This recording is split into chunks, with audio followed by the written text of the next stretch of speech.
What if I told you there is a phone booth in Japan where people actually call the dead and somehow get answers back?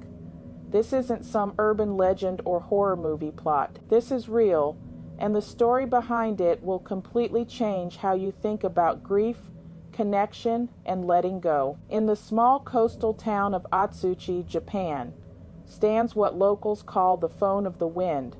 But here is where it gets spine-chilling. This isn't connected to any phone lines. There is no electricity running to it, yet thousands of people travel from across the globe to make the most important phone calls of their lives inside this simple white booth. The booth was created by a man named Aruru Sasaki in 2010, originally as his private way to cope with losing his cousin. He placed an old rotary phone inside a glass booth in his garden, thinking the wind would somehow carry his words to the departed. It was meant to be his personal sanctuary, his secret way of processing unbearable loss.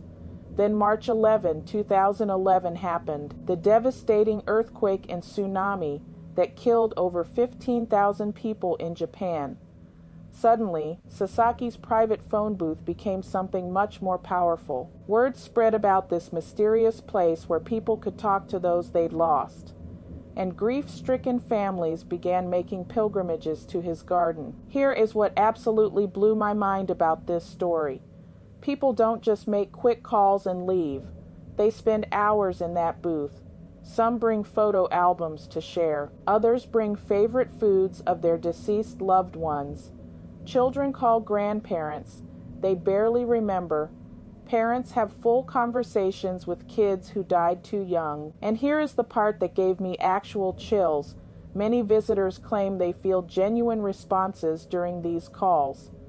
Now, before you roll your eyes and click away, listen to this. Psychologists who've studied the phone booth phenomenon say something remarkable is happening inside that little glass room. When people speak their deepest feelings out loud in that sacred space, their minds actually begin processing grief in ways that traditional therapy sometimes can't achieve. The act of having a one-sided conversation forces them to imagine how their loved one might respond, which helps them access wisdom and comfort that was already within them. But the phone of the wind represents something even deeper than individual healing. In a world where we're more connected digitally than ever before, yet somehow feel more isolated, this analog phone booth reminds us that human connection transcends physical presence. The fact that people travel thousands of miles to stand in a disconnected phone booth